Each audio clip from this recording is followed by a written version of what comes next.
இப்படி பயங்கரமான ஒரு பாட்டோட ஸ்டார்ட் ஆச்சு டே 2. அந்த சந்தோஷத்தோடவே உள்ள போய் பார்த்தா காலையில டிஃபனுக்கு பொங்கல் செஞ்சிட்டு இருக்காங்க. இதை கேட்ட உடனே நம்ம சாண்டி என்ன சொன்னாரு, கேமரா கிட்ட போய், பிக் பாஸ் எனக்கு பொங்கல் அப்படின்னு உடனே வயிறு கடபடங்குது, அப்படியே அடிஷனலா ஒரு சோடா, அதுவும் பன்னீர் சோடா மாதிரி ஏதாவது இருந்தா தரீங்களா அப்படின்னு இவர் இந்த பக்கம். அபிராமி பொங்கலா அந்த பேரை கேட்ட உடனே எனக்கு ஒரு மாதிரி மூட் ஆஃப் ஆகுது. அப்ப கறி குழம்பா? நாங்க எப்படா கறி குழம்பு ஊத்துறோம்னு சொன்னோம்? நீங்களாம் நினைச்சுக்கிட்டா அதுக்கு நாங்க பொறுப்பாக முடியுமா அப்படின்னு பேசினதுல இந்த மூட் ஆஃப் அப்படின்ற வார்த்தை மட்டும் நம்ம கவின் காதுல கேட்டிருக்கு. என்னப்பா என்ன மூட் ஆஃப் சொல்லுங்க, ஏதாவது ஹெல்ப் வேணும்னா கேளுங்க, நான் பாத்துக்கிறேன். இல்லப்பா தேவையில்ல. இல்ல ஏதாவது அன்கம்ஃபர்டபுளா ஃபீல் ஆகிற மாதிரி ஏதோ பேசிட்டு இருந்தீங்களே, ஓ அதெல்லாம் உன் காதுல கேட்டுச்சா? அப்போ நேத்து நைட் ஏதோ ஒட்டு கேட்டிருக்கேன் அப்படின்னு எதாவது சொல்றாங்க தெரியுதா? அம்மனிக்கு கிரஷ்ன்னு சொல்லிட்டு இருந்தாங்கல்ல, அந்த மேட்ரு. நான் எதுவும் கேட்கல, பட் ஏதாவது ஹெல்ப் வேணும்னா சொல்லு, நான் பண்றேன். ஏன்னா ஊர்ல எல்லாம் போய் கேட்டு பாரு என்ன பத்தி. பொண்ணை தூக்குறது, ரெஜிஸ்டர் மேரேஜுக்கு சைன் பண்றது, இந்த மாதிரி நிறைய ஹெல்ப் பண்றேன். உனக்கு ஏதாவது வேணும்னா பண்றேன். உண்மை காதல்னா சொல்லு, என் உயிரை கொடுக்குறேன் அப்படின்னு சொல்ல, இந்த ஹெல்ப் உன்னால பண்ண முடியுமா? கண்டிப்பா பண்ண முடியுமா அப்படின்னு அபிராமி கேட்க, பண்ண முடியற ஹெல்ப்பா இருந்தா பண்ண முடியும், எந்த ஹெல்ப்பா இருந்தாலும் பண்ணுவியா? பண்ணுவேன் அப்படின்னு பேசிட்டே போயிட்டு இருக்கிறப்போ டோர் பக்கத்துல இவங்க 2 பேரும் ஒட்டின மாதிரி நிக்கிறாங்க. அதை பார்த்த சாக்ஷி, இந்த ஆங்கிள் நல்லா இருக்கே அப்படின்னு சொல்லிட்டு இருக்காங்க. பட் தலைவர் அதை கண்டுக்காத மாதிரி இக்னோர் பண்ணிட்டு இருக்காரு. இதை பார்த்த அபிராமி, இவன் வேஸ்ட், இவன்ட்டெல்லாம் போய் பேசுறோம் பார், இவனுக்கு ஊர்ல வாய்க்க வரப்பல ஷாலினி மாலினி ஏதாவது ஒன்று இருக்கும், அதுதான் சரி அப்படின்ட்டு போறாங்க. அவருக்கு ஷாலினி மாலினி ஓகே, அப்ப நீங்க யாரு மேடம்? மாடர்ன் நயன்தாராவா? அந்த இந்த கவின் பைபிள வீட்டுக்குள்ள போனதுல இருந்து எல்லார்கிட்டையும் சொல்லுன்னு சொல்லு ஊத்திட்டு இருக்கு. ஆனா அபிராமி கவின் மேல ஊத்திட்டு இருக்கு. என்னோட ஆசை அடுத்து மார்னிங் டாஸ்க் அப்படின்னு சொல்லி எல்லாருக்கும் சாண்டி வந்து பாட்டு சொல்லி கொடுக்கணும் அப்படின்னு சொல்லியிருந்தாங்க. சோ நம்ம பாரு தொகுர் ராகம் அப்படின்னு ஒன்னு கண்டுபிடிச்சி புதுசா ஒன்னு சொல்லி கொடுத்தாரு. அதை கொஞ்சம் பாக்குறீங்களா? எல்லாம் சேர்ந்து பாடலாமா? எங்க பாடு ஒரு பாயிண்ட்ல என்ன ஆயிடுச்சு, நம்ம மோகன் வைத்தி பருப்பு சாதமா பொங்கல் சாதமா என்ன வேணும் அப்படின்னு கேட்டுட்டு இருந்த வாய பருப்பு சாதம் வேணுமா பொங்கல் வேணுமா அப்படின்னு பேசுற லெவலுக்கு ஆக்கி விட்டாரு இந்த சாண்டி.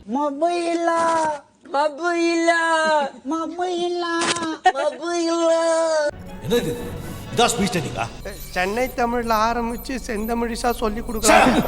அதுக்கப்புறம் அடுப்பாங்கரையை தொடச்சிட்டு இருந்த அபிராமி கிட்ட போய், மச்சான் மார்னிங் ஏதோ வேணும்னு சொன்னியே, அது வந்துச்சாடா அப்படின்னு கேட்க, அது ஐஸ் பேக் இன்னும் வரல. ஐஸ் பேக் தானடா என்கிட்ட இருக்கு, நீ வேணா எடுத்துக்கோ, மாத்தி யூஸ் பண்ணிக்கலாம். ஓ ஓகேடா, வேற ஏதாவது வேணுமாடா? பிளக்கர் வேணும், அது இன்னும் வரல.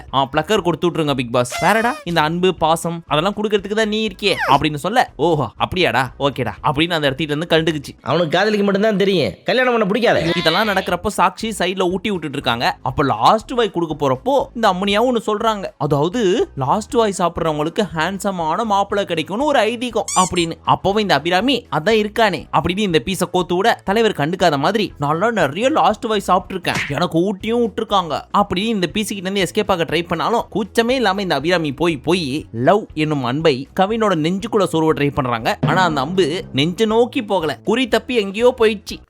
கல்லஞ்சக்காரன் அவ்வளவு நேரம் கதறானே, கரைறானா.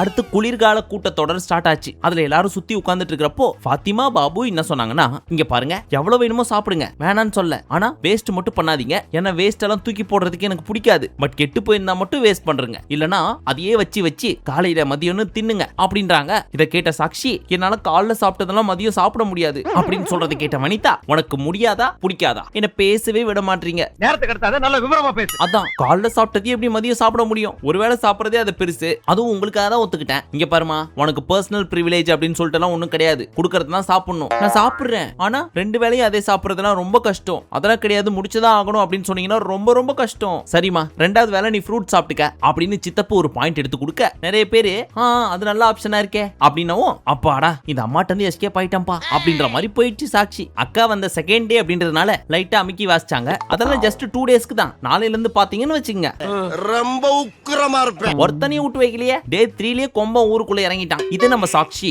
கவின் கிட்ட சொல்லிட்டு இருக்காங்க, என்ன வனிதாக்கா மிரட்டுற மாதிரி இருக்கு, அவங்க பேசுறப்ப பயமா இருக்கு, அழுகியே வந்துச்சு, என்ன பாயிண்ட் பண்ற மாதிரி அவங்க பாயிண்ட் எடுத்து வைக்கிற மாதிரி இருக்கு, நான் ஏதாவது தப்பா பேசிட்டேனா அப்படிலாம் கேட்க, நம்ம தலைவரும் நீ ஒண்ணு தப்பா பேசலாமா, கரெக்டா தான் பேசினேன், ஆனா என்ன அவங்க பேசுறத ஃபுல்லா பொறுமையா கேட்டுட்டு அதுக்கப்புறம் ஒரு ரிப்ளை வை என்னப்பா கருத்தூசி போடுற?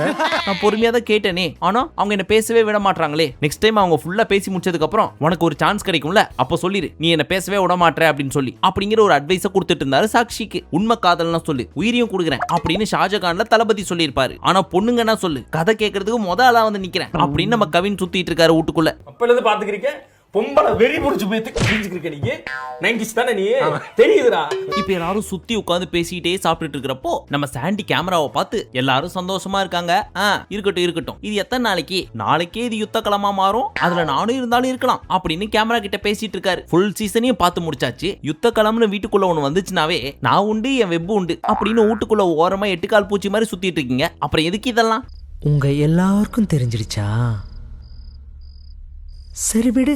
அடுத்து இந்த அபிராமி மேக்கப் போட்டு வந்து ஹாய் கியூட்டீஸ் அப்படின்னு ஏதோ பையனை சொல்றாங்கன்னு நினைச்சுக்க போறீங்க. சீசன் 1ல ஓவியா சொல்லுவாங்கல்ல, அந்த மாதிரி கேமரா கைஸ் வச்சிட்டு இருக்காங்க. அப்ப கேமரா கிட்ட என்ன சொல்றாங்க, எனக்கு டாஸ்க் ஒன்னு வைங்க, அதுல என் மனசுல இருக்கிறது ஃபுல்லா அந்த பையன்ட்ட சொல்லிடுறேன், அப்ப என்ன ரியாக்ட் பண்றான்னு பாப்போம், இல்லனா ஃபிளாப்னு வெளியே வந்துடுறேன் அப்படின்னு சொல்றதை கேட்டு ஷெரின் என்ன சொன்னாங்க, ஏண்டி உனக்கு இன்னுமா புரியல, அவன் நீ சொல்றதெல்லாம் தெரிஞ்சுமே தெரியாத மாதிரி நடிச்சிட்டு இருக்கான், சோ அவன்கிட்ட போய் நீ சொன்னாலுமே யூஸ்லெஸ் தான். அப்போ எனக்கு ஃபிளாப்பா அபி, உனக்கு ஃபிளாப்பா, உனக்கெல்லாம் ஃபிளாப்பா அபி, சரி பரவாயில்ல, ஒருவேளை ஃபிளாப் நான் உங்களை லவ் பண்றேன் ஓகேவா கியூட்டி, ஓகேன்னா இப்படி ஆட்டு, இல்லனா இப்படி ஆட்டு, எதையோ ஒண்ணுத்த ஆட்டு அப்படின்னு அதுக்கு பிட்டு போட்டுட்டு இருக்காங்க. அம்மனி வீட்டுக்குள்ள வர போறப்போ பயங்கரமான ஒரு பிளான் போட்டு வந்திருக்காங்க. அது என்னன்னா, எவனாவது ஒருத்தனை லவ் பண்ணிடணும், அப்படி பண்ணிட்டோம்னா 80-90 நாள் இருந்துடலாம், ஒருவேளை அந்த பையனை உண்மையிலே பிடிச்சிருந்துச்சுன்னா வெளியே போயும் கண்டினியூ பண்ணிக்கலாம் அப்படின்னு. கட்சியில ஒருத்தன் கூட கிரீன் சிக்னல் இல்ல, எல்லோவும் கூட இல்ல, ரெட் மட்டுமே தான் காமிச்சிட்டு சுத்திட்டு இருக்குதுங்க. அந்த பொண்ணு நாங்கலாம் பண்ணிடுவோம்.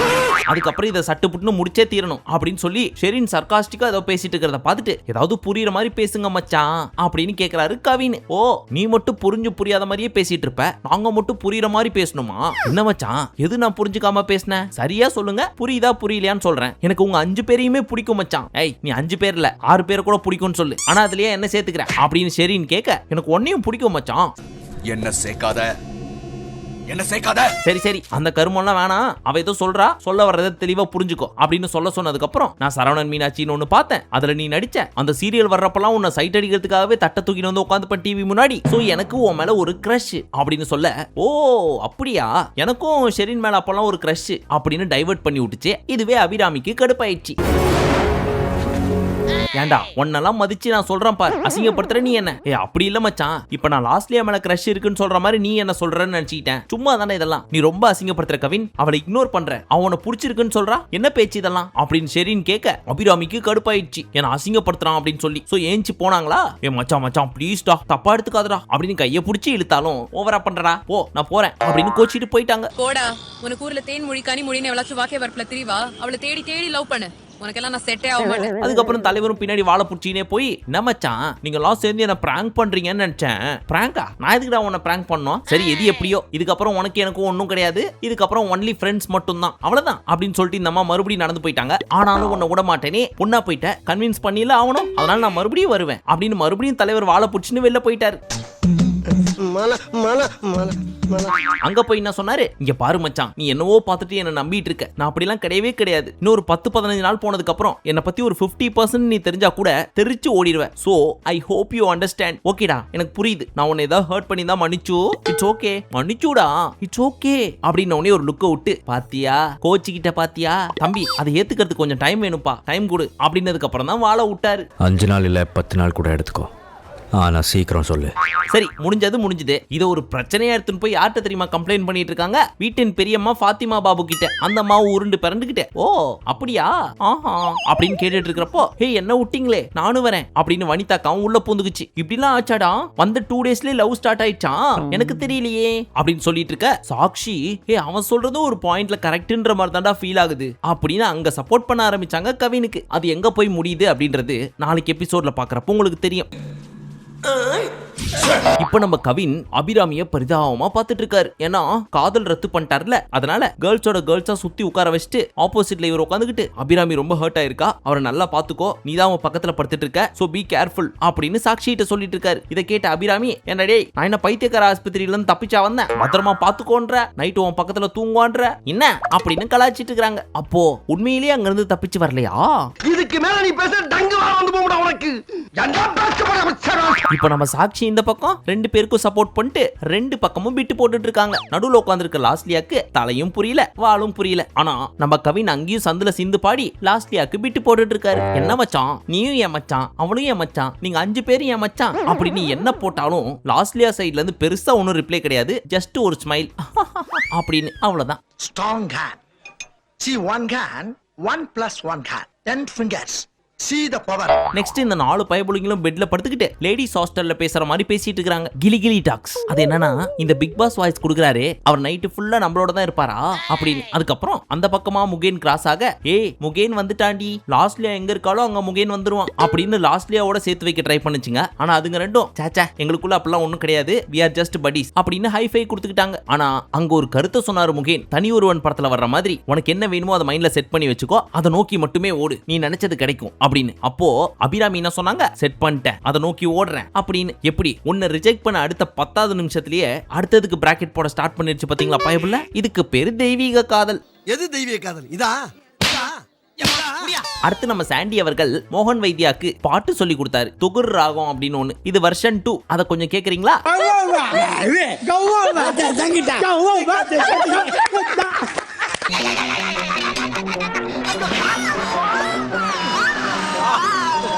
எது எப்படியோ தலைவர் வீட்டுக்குள்ள வர்றப்போ அதிசய ராகம், ஆனந்த ராகம் அப்படின்னு வெரைட்டி ஆஃப் ராகம்ஸ் எல்லாம் பாடிட்டு இருந்தாரு. பட் வீட்டை விட்டு வெளியே போறப்போ கைத ராகம், கஸ்மால ராகம் அப்படின்னு போற லெவலுக்கு ட்ரெயின் பண்ணி விட்டாரு சாண்டி.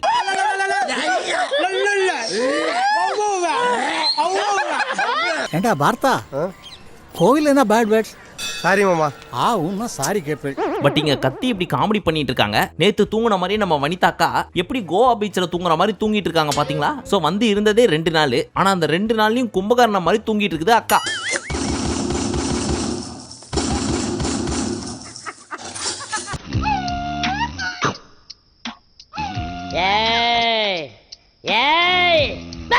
நெக்ஸ்ட் எல்லாருமே வெளில டான்ஸ் ஆடிட்டு இருக்கிறப்போ திடீர்னு ஸ்டைலிஷ் தமிழ் வச்சு பாட்டு போட்டு கதவு திறக்குது. யாரு அப்படின்னு பார்த்தா மீரா மித்துன்னு. இந்த அம்மாவை பார்த்த உடனே கல கல கல கலன்னு சிரிச்சிட்டு இருந்த அபிராமி அண்ட் சாக்ஷியோட முகம் கொல கொல கொல கொலன்னு மாறிடுச்சு. ஏன்னா பழைய பகை போல இருக்கு. பிகாஸ் இவங்க எல்லாருமே மாடல்ஸ் இல்லையா, அங்க மீரா மித்துன்னு இவங்களை வச்சு நிறைய செஞ்சிருக்கு போல இருக்கு. அண்ட் இவங்களோட ஃப்ரெண்ட்ஸுக்கும் நிறைய துரோகம் விளைவிச்சிருக்காங்களாம் அந்த காண்டு. அப்போ கொல கொலன்னு மாறதானே செய்யும். இப்போ இவங்க வந்த உடனே எல்லாருக்கும் ஹாய் சொல்லிட்டு இருந்தாங்க. அப்போ அபிராமி, ஹலோ உங்களை ஆல்ரெடி எனக்கு தெரியும் அப்படின்னு சொல்ல, ஹே நீங்களா, எனக்கு உங்களை ஆல்ரெடி தெரியும், எனிவே ஹாய்டா அப்படின்னு சிரிச்சு சமாளிக்க, ஓ புதுசா பாக்குற மாதிரி பாக்குறியா என்ன, இருடி உன்னை வச்சு செய்யறேன் அப்படின்னு அபிராமி அம்மனி பயங்கர கடுப்புல இருக்காங்க இவங்க மேல. சாட்சியம் தான் இருந்தாலும் அபிராமி தான் உச்சக்கட்ட கோவத்துல கடுப்புல இருக்காங்க. ஒருவேளை அபிராமிக்கு கிடைக்க வேண்டிய சூப்பர் மாடலை மீரா மித்துன் தூக்கிருச்சோ. இப்போ சாக்ஷி என்ன கேக்குறாங்க, என்னது இவ புதுசா வந்த கண்டஸ்டன்டா அப்படின்னா இவளுக்கு பெட்டே இல்லையே, எங்க போய் படுத்து தூங்குவா, அவ எங்கேயாவது தூங்கிட்டோண்டியே, இங்கெல்லாம் இடம் கிடையாது, கவினோட பெட் ஷேர் பண்ணிக்கிட்டோம் இல்ல சாண்டியோட ஷேர் பண்ணிக்கிட்டோம், எங்கேயாவது போட்டோம், அதை பத்திலாம் நான் கவலைப்பட போறது கிடையாது அப்படின்னு நக்கல் அடிச்சுட்டு கேமரா கிட்ட வந்து, இதெல்லாம் தெரிஞ்சே பண்றீங்கல்ல பிக் பாஸ், எதுக்கு இப்ப அவளை உள்ள அமிச்சிங்க, பட் அமிச்சிட்டீங்க ஓகே, இதுக்கெல்லாம் பெருசா நான் வருத்தப்பட போறது கிடையாது அப்படின்னு எவ்வளவு அழகா பேசுறாங்க தெரியுமா. யாரெல்லாம் ஓவர் ஆக்ஷன் பண்றீங்களோ அவங்களே இவங்களை பார்த்து எப்படி ஓவர் ஆக்ட் பண்ண கூடாதுன்றத கத்துக்குங்க. அடுத்து நம்ம அக்கா போய் சேரன் கிட்ட, சார் எனக்காக ஒரு பெரிய உதவி பண்ணுங்க சார். என்ன வேணும்? இல்ல நீங்க சிங்கிள் பெட்ல படுத்துட்டு இருக்கீங்க, ஆனா இருக்கிறது டபுள் பெட் தான், அதுலயும் ஒரு பையன் படுத்துட்டு இருக்கான், நல்ல விஷயம் தானே அது, அவரோட போய் ஷேர் பண்ணிக்க, அவர் ஜாலியா இருப்பார்ல கொஞ்ச நேரம் அப்படின்னு டபுள் மீனிங்ல பேசுறாரு தலைவரே. ஐயா உங்களை அந்த காலத்து அம்பின்ற லெவலுக்கு யோசிச்சு வச்சிருக்கோம், நீங்க போய் இப்படி அடல்ட் ஜோக்லாம் அடிக்கலாமா? சாரி சித்தப்பா, காலைல பல்லு வளர்க்கலாத வார்த்தை ஸ்லிப் ஆயிடுச்சு. ஒரே ஃபன்னா பேசுறீங்க சார். சரி நீங்க அவனோட ஷேர் பண்ணிக்கிட்டீங்கன்னு வச்சுங்க, நான் உங்க சிங்கிள் பெட் எடுத்துப்பேன் சார், பார்த்து பண்ணி விடுங்க சார் அப்படின்னு கேட்க, சரி போய் தொலை வச்சுக்கோ அப்படின்னு பெரிய மனசு பண்ணி கொடுத்து விட்டாரு. ஆனா ஒருவேளை கொடுக்கலனாலும் அக்கா பெருசா ஃபீல்லாம் பண்ணாது, பரவாயில்ல அங்கேயே நான் படுத்துக்கிறேன் அப்படின்னு சொல்லக்கூடிய ஆள் தான். சும்மா ஃபர்ஸ்ட் நாள்ல அதனால வெக்கப்படுறாங்களாம் அக்கா. தெரிஞ்சிடுச்சா? லாஸ்ட் அண்ட் ஃபைனலி எல்லா ஹவுஸ்மேட்ஸையும் சுத்தி உட்கார வச்சுட்டு மீரா மித்துன சென்டர்ல நிறுத்திட்டு, நீங்க இவங்களை சேர்த்துக்கணும் அப்படின்னா அதுக்கு உங்களுக்கு தகுதி இருக்கா அப்படின்றத டெஸ்ட் பண்ணுவாங்க, அதை பார்த்துட்டு தான் அவங்க கேங்ல சேர்த்துப்பாங்க அப்படின்னு சொன்ன உடனே அபிராமிக்கு ஒரே குஷி, வாட்டி மகளே வா, இதுக்காக தான் நான் காத்துட்டு இருந்தேன் அப்படின்னு அடிக்கிறதுக்கு ரெடி ஆயிட்டு இருக்காங்க. ரொம்ப ஆவலோட உருவாக்குறாங்களே இப்ப மது மீராக்கு ஒரு டாஸ்க் கொடுத்தாங்க. இந்த வீட்டுக்குள்ள இருக்கிற ஒவ்வொருத்தருமே ஒவ்வொரு துறையில இருந்து வந்திருக்காங்க. சோ அவங்க எல்லார்கிட்டயும் போய் அவங்க துறையில இருக்க மாதிரியே நடிச்சு காமிச்சு அவங்க சாட்டிஸ்ஃபை ஆனாங்க அப்படின்னா நாங்க உங்களை ஏத்துக்கிறோம் அப்படின்னு சொல்ல நம்ம சாண்டி தொகுர் ராகத்துல பாட சொன்னாரு. அதுல அக்காவும் பாடினாங்க. அதை கொஞ்சம் கேக்குறீங்களா? மருதமலை மாமணியே மாமணியே. என்னடி வாய்ஸ் இது? ஆனா இந்த தர்ஷன் பயபுல நேத்து என்ன சொல்லிச்சு, ரம்யாக்கு ஃபர்ஸ்ட் நைட்ல பால் எடுத்துட்டு போய் கொடுக்குற மாதிரி ஒரு சினாரியோவை சொல்லி அதுக்கேத்த மாதிரி நடிக்க சொல்லிச்சு. இன்னைக்கு செக்ஸி வாக் பண்ணி என்ன இம்ப்ரெஸ் பண்ணணும் அப்படிங்குது. பயபுல ஃபுல் ஃபார்ம்ல தான் இருந்திருக்கும் போலயே.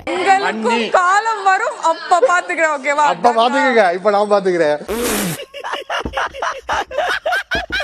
இப்ப அபி ரெடியா இருக்காங்கல்ல, சோ அவங்கள்ட்ட போய் சொல்லுமா என்ன பண்ணணும் அப்படின்னு கேட்க, என்கிட்ட கேட்டா நீயா ஒண்ணு பண்ணு, நீ தானமா சொல்லணும், என்னதான் உனக்கு தெரியும்ல, நான் என்ன பண்ணுவேனோ அதை பண்ணு அப்படின்னு சொல்லிட்டு இருக்க கவின் கூப்பிட்டு நேத்து சொன்ன அதே டைலாக், இந்த 4 பேரும் நான் கரெக்ட் பண்ணி வச்சிருக்கேன், அவங்க 4 பேர் ஏத்துக்கிட்டாங்கன்னா நான் உன்னை ஏத்துப்பேன் அப்படின்னு சொல்ல ஒரு கேவலமான ஒரு லுக் கூட்டாங்க. அதை பார்த்த உடனே இப்படி எல்லாம் லுக் கூட்டனா 4 பேர்ல ஒருத்தர் கூட ஒன்னு சேர்த்துக்க மாட்டாங்க, அப்படிலாம் பார்க்க கூடாது அப்படின்றதையும் சிரிச்சிட்டே தான் சொன்னாரு. மேபி மீராவையும் சேர்த்து 5த்துக்கு நடுவுல 6 போட்டுடலாம் அப்படின்னு நினைச்சாரா என்னன்னு தெரியல.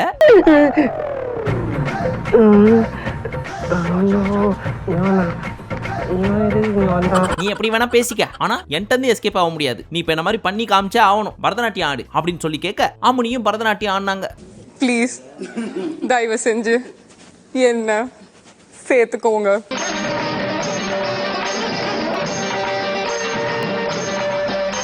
எல்லாம் ஆடி முடிச்சதுக்கு அப்புறம் சாரி சேர்த்துக்க முடியாது அப்படின்னு அசிங்கப்படுத்தி விட்டாங்க. இந்த அளவுக்கு பழி வாங்குது அப்படின்னா இந்த அம்மா பெருசா பண்ணுச்சா இல்ல அந்த அம்மா பெருசா பண்ணுச்சான்னு தெரியல. ஆனா வெளியில இருந்து பாக்குறதுக்கு 2 அம்மாவுமே ரொம்ப ஓவரா தான் பண்ணிட்டு இருந்துச்சுங்க. இப்போ நம்ம சேரன்ட்ட போய் சார் அப்படின்னு கட்டி பிடிக்க போயிடுச்சு. ஏமா ஏமா ஏமா என்ன பண்ற, அதெல்லாம் செலக்டட் தான் போ அப்படின்னு மனுஷன் டீசென்ட்டா அமுச்சு விட்டாரு. Pack pack pack. இப்பேற்பட்ட மனுஷனை ஒரு 30-40 எபிசோட பண்ணலாம். அம்மனி என்னன்னா தெரியுமா சொன்னாங்க, என்ன அப்படி தொட்டாரு, தப்பான பார்வை பார்த்தாரு, அங்க கை வச்சாரு அப்படின்லாம் சொல்லி வச்சிருக்கு. ஃபைனலி கேமரா கிட்ட வந்து இவங்க 2 பேரும் நாங்க ஓவரா தான் பண்றோம் தெரியுது, பர்சனலா எங்களுக்கு ஏகப்பட்டது பண்ணிருக்காங்க, அந்த கோவம் தான், இதுக்கப்புறம் நாங்க குறைச்சிக்கிறோம், தப்பா எடுத்துக்காதீங்க பிக் பாஸ் அப்படின்னு பிக் பாஸ்ட வந்து ஒரு பிட்டையும் போட்டாங்க. பட் சேரன் சாட்சியை தனியா கூப்பிட்டு என்னமா இதெல்லாம் தப்பு இல்லையா, இப்படிலாம் அசிங்கப்படுத்த கூடாதுல்ல, உங்களுக்கு ஏதாவது பிரச்சனைனா டைரக்டா போய் கேட்டுருங்க, இப்படிலாம் பண்ணாதீங்கம்மா அப்படின்னு இவர் பங்குக்கு இவரும் மது கவினியும் சொன்னாங்க. ஆனா நம்மளே ஃபர்ஸ்ட் 3 நாள் பாக்குறப்போ பாவம்பா இந்த மீரா மிதுன் இவ்ளோ வஸ்டா போட்டு ரோஸ் பண்றாங்களே அப்படின்னு தானே ஃபீல் பண்ணோம். பட் இது எல்லாத்தையும் பார்த்துட்டு இப்ப நம்ம அதுக்குள்ள போனோம்னு வச்சுங்க, ஏமா அபிராமி உனக்கு இவ்வளவுதான் பேச தெரியுமா, இப்ப பாரு நான் எந்த லெவலுக்கு இறங்கி செய்யறேன்னு அப்படின்னு வண்டியா கேட்டிருப்போம். ஆனா பயபுல ஏதோ சைலண்ட் மோட்ல இருந்ததுனால சிம்பிளா ஹேண்டில் பண்ணி விட்டுருச்சு. அதுக்காக அந்த அசட்டு தைரியத்தோட என் தெருவுக்கு வந்துறான். வந்தா அங்க நான் டயத்தை கீப் பண்ண மாட்டேன், ரொம்ப உக்கிரமா இருப்பேன். ஒருவேளை அந்த அம்மா அப்படி என்ன பண்ணுச்சு அப்படின்னு தெரிஞ்சுக்கணும்னு நினைச்சீங்கன்னா விஜய் டிவில ப்ரோமோ இருக்கும், அதெல்லாம் கொஞ்சம் போய் பாருங்க, உங்களுக்கே தெரியும். சரி, இந்த வீடியோ உங்களுக்கு பிடிச்சிருந்துச்சுன்னா ஒரு லைக், அண்ட் உங்களுக்கு என்ன சொல்லணும்னு தோணுதோ அதை கமெண்ட் செக்ஷன்ல சொல்லுங்க. அண்ட் இதை கண்டினியூ பண்ண போறோமா இல்லையா அப்படின்றது லாஸ்ட் வீடியோல சொல்லியிருந்த மாதிரி உங்களோட ரெஸ்பான்ஸை வச்சு தான் பண்ண முடியும். சோ ஒரு 10 days பார்த்துட்டு அடுத்தது என்ன பண்ணலாம்னு முடிவு பண்ணலாம். சரி, மீண்டும் உங்களை நாளை காலை சந்திக்கும் வரை நன்றி, வணக்கம், நமஸ்தே, நமஸ்கார்.